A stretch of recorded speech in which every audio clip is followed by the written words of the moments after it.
Ya, assalamualaikum warahmatullahi wabarakatuh. Bosku, ketemu lagi dengan kita Raja Masteran Channel ya.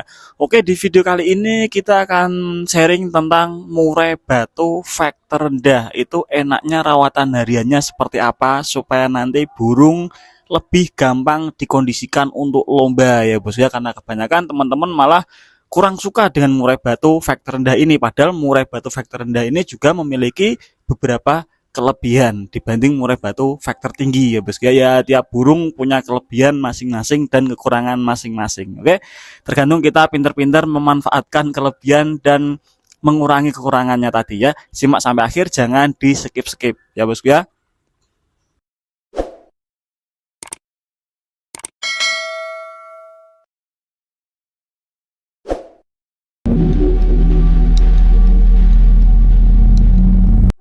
Nah, ketika kita membahas tentang murai batu faktor rendah, ya, kesalahan teman-teman itu rata-rata saya amati di kolom komentar yang sering ditanyakan itu, Mas, burung saya faktor rendah, susah emosi, emosinya lambat naik, tak jemur kenceng kok nggak ngefek ya, tak tambah EF-nya banyak kok nggak ngefek ya, atau tak jemur sauna sekalipun juga masih nggak ngefek, Mas. Nah, itu bagaimana? Nah, itu kan sering terjadi ya bos ya. Bahkan saya pun dulu juga melakukan hal-hal seperti itu ketika murai batu kita emosinya kurang, faktornya kurang, yang saya lakukan pasti jemurnya kita tambah lebih lama, porsi EF kita tambah supaya naik emosinya, kadang sampai kita jemur sauna juga, tetapi malah nggak ketemu solusinya, nggak ada perubahan yang kita inginkan ya bos ya, yang seperti kita harapkan maksudnya. Yang terjadi ketika burung murai batu faktor rendah itu perlu kita cermati ya. Biasanya burung-burung faktor rendah ini ada beberapa sebab atau ada beberapa karakter. Selain dari faktor genetik atau faktor terah dari indukannya dulu ya bos ya, itu burung menjadi faktor rendah sebetulnya bisa disebabkan karena rawatan harian yang kita berikan ini nggak tepat dengan karakter burung ya. Kalau masalah genetik itu kan nggak bisa diutak-atik ya bos ya, nggak bisa dirubah, itu sudah turunan dari indukannya, genetiknya seperti apa, terahnya seperti apa. Yang kita bahas di sini ya masalah burung faktor rendah karena salah rawatan yang dulu-dulu atau rawatan sebelumnya itu kurang tepat. Nah, yang pertama, ketika kita rawat burung, misalkan kita baru beli burung yang belum tahu karakternya, terus kita coba gantang, nggak jalan, emosinya nggak ada, burungnya nggak ngotot atau cuman ngukluk. Nah, itu kan langsung teman-teman beranggapan, wah ini burung kurang emosi, susah emosi, tak jemurnya tak tambah lah, porsi EF-nya hadiahnya tak naikkan lah supaya terkejar emosinya. Yang terjadi malah sebaliknya ya bos ya, karena kebanyakan burung-burung yang faktor rendah ini kalau dikasih EF terlalu banyak itu malah nggak makin makin susah naiknya emosinya ya bos ya, karena rata-rata burung faktor rendah ini sistem metabolismenya itu lambat atau sistem pencernaan tubuhnya itu lambat. Jadi ketika kita kasih jangkrik yang banyak saat harian, itu nggak bisa dicerna secara sempurna. Ketika makanannya nggak bisa dicerna secara sempurna, secara metabolisme tubuh itu terganggu, nggak lancar, nggak normal, birahi dan emosinya pun juga terganggu ya bos ya. Kebanyakan rata-rata cuma naik birahinya. Nah, terus kita bahas lanjutannya masalah porsi banyak ini yang sering terjadi kesalahannya bos ya. Nah, kita naikkan porsi F varian itu saya sebut kesalahan karena ketika kita tambah porsi F variannya cenderung burung yang hanya naik itu birahinya ya.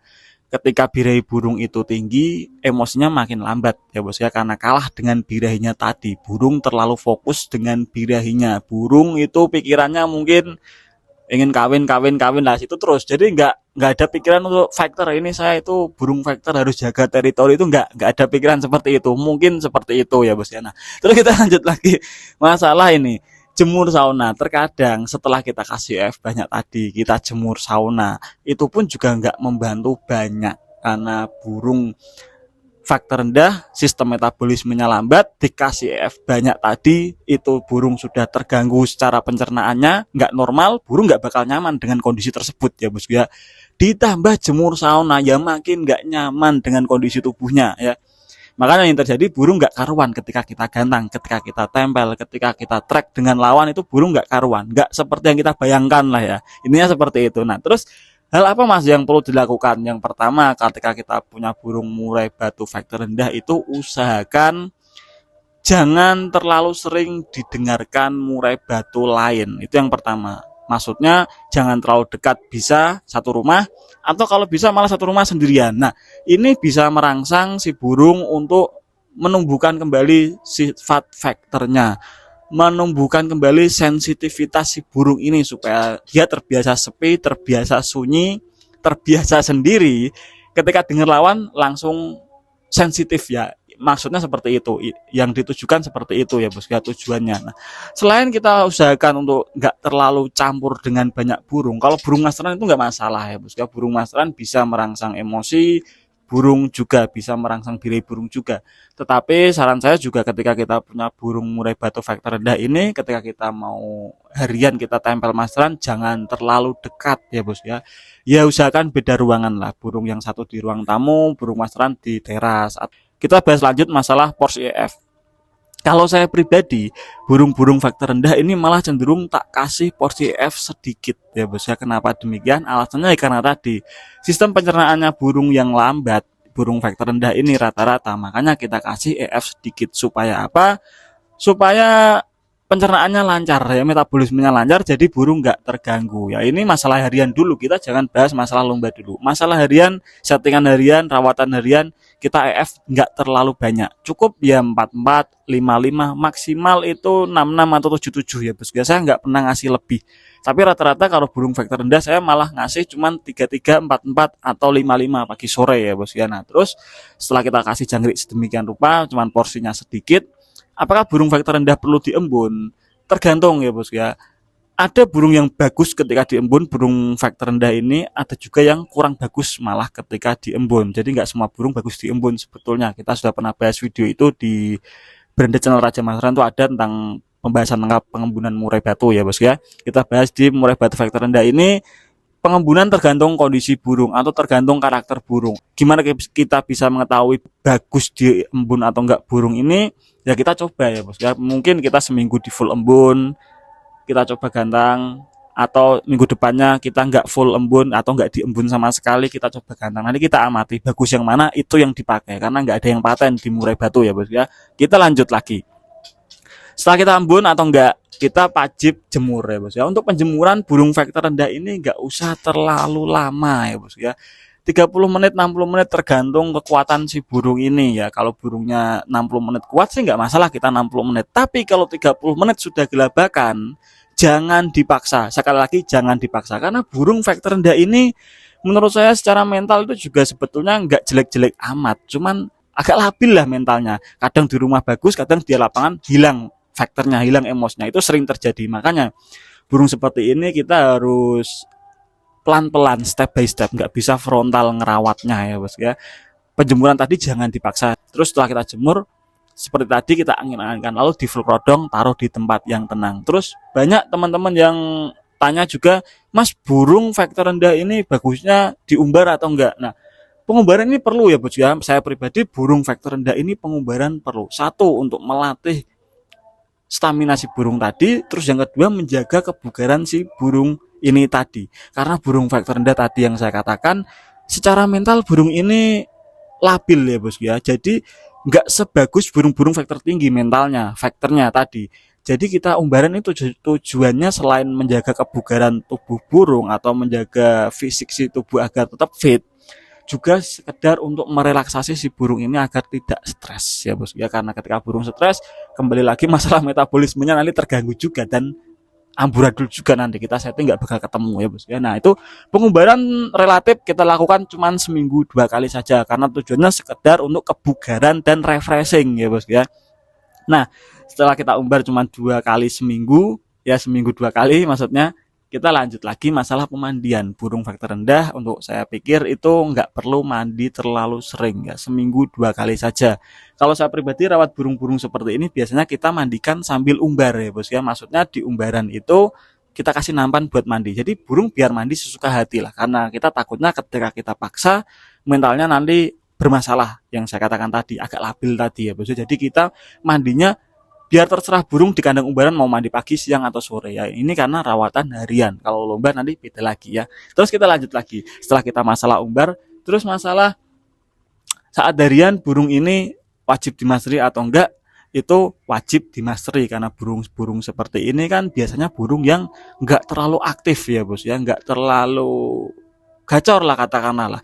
Nah itu bisa kita mastery setiap hari, tetapi dengan catatan jangan terlalu dekat dan jangan terlalu kenceng.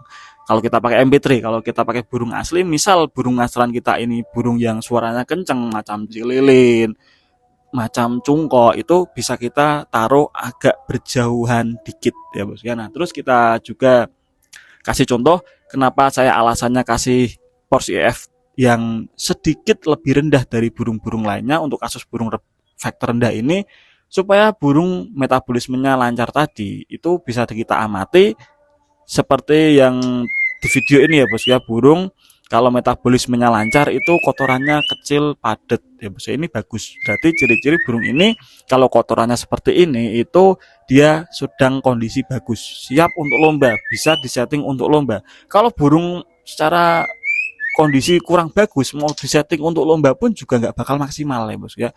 Pertama yang saya amati pasti kotorannya, karena itu paling gampang ya bos ya. Selain dari kicauannya, materinya, kadang kan kita sehari-hari nggak di rumah terus ya, burung di rumah, kita di luar, entah kerja entah aktivitas lain, kan kita nggak tahu burung kita ini gacor atau enggak, burung kita aktif atau enggak, burung kita agresif atau enggak, kan kita nggak di rumah nggak tahu.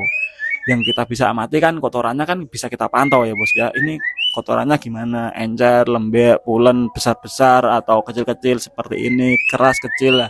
Kalau sudah keras kecil seperti ini sih burung bisa kita lakukan setting untuk lomba. Nah untuk setting lomba kita bahas di video selanjutnya saja ya nanti, karena kepanjangan kalau kita bahas di sini. Setting lomba burung vektor rendah kita bahas di video selanjutnya ya. Kita lanjut lagi masalah kotoran ini. Kalau burung kita kotornya terpantau seperti ini ya, itu indikasi burung bagus kondisinya ya, secara fisik dia sehat, secara stamina dia mungkin fit, biasanya seperti itu kalau kotorannya kecil-kecil seperti ini. Kalau setting lomba nanti kita bisa mulai melakukannya di H-2 ya bos ya. Kenapa? Nanti ada alasannya sendiri, kita bahas di video selanjutnya saja masalah settingan lomba murai batu vektor rendah ya. Yang penting saat harian, karena ketika burung vektor rendah ini rawatan hariannya sudah amburadul, burung sudah nggak nyaman dengan rawatan hariannya, burung sudah nggak nyaman dengan settingan yang kita berikan saat harian, entah jemurnya, entah EF-nya, entah mandinya, entah itu embunnya, di setting lomba biasanya burung juga kurang maksimal. Karena kelemahan burung vektor rendah menurut saya itu memang di sini ya bos ya, dia itu agak susah kondisinya, dalam artian labil, bukan susah banget itu enggak, maksudnya labil, enggak segampang burung vektor tinggi pengondisian ketika mau kita lombakan. Tetapi kelebihannya burung ini juga ada. Burung vektor rendah biasanya ketika dia sudah ketemu settingan terbaiknya itu bisa main 3-4 sesi ya bos ya. Kenapa demikian? Kalau burung vektor tinggi mentok terbaiknya 1-2 sesi ya bos ya, 3-4 pasti sudah agak kendor sesinya. Tapi kalau burung vektor rendah disuruh main 1, 2, 3, 4 sesi itu lebih enak kerjanya, lebih stabil kinerjanya. Biasanya semakin banyak dia main itu semakin bagus, karena dia bisa lebih hemat tenaganya. Saat harian dia nggak terlalu aktif, nggak terlalu banyak gerasak gerusuk, nggak terlalu banyak koar-koar, nggak terlalu banyak emosinya saat harian. Alhasil tenaganya bisa tersimpan secara sempurna untuk lomba ya. Biasanya beda dengan burung vektor tinggi, pasti di rumah dengar apa sedikit kuar-kuar, kaget sedikit kuar-kuar. Nah, hasil banyak terbuang sia-sia di rumah. Kalau burung vektor tinggi tenaganya saat lomba mungkin cuma mampu 1-2 sesi yang terbaik. Kalau 3 sesi biasanya sudah mulai kendor burung vektor tinggi seperti itu. Tapi kalau burung vektor rendah biasanya semakin lama sesinya semakin bagus. 1 sesi mungkin kurang maksimal, yang kedua, ketiga, keempat biasanya lebih bagus. Banyak teman-teman yang kurang suka dengan burung vektor tinggi, kalau vektor rendah maksudnya. Kalau saya malah lebih suka burung yang vektor rendah seperti ini, karena secara kita bawa lomba jauh itu nggak rugi ya bos ya, bisa main 3-4 sesi. Kalau lomba deket-deket sih nggak masalah kita main 1 sesi 2 sesi, tapi kalau lomba jauh main 1 sesi kan eman-eman ongkosnya ya bos ya, eman-eman transportnya. Oke, jadi ya tiap burung ada kelebihan ada kekurangan. Oke, terima kasih teman-teman yang sudah menyimak video ini sampai akhir. Kalau tanyakan tulis saja di kolom komentar ya. Saya Raja Mas Ranul diri. Wassalamualaikum warahmatullahi wabarakatuh bosku.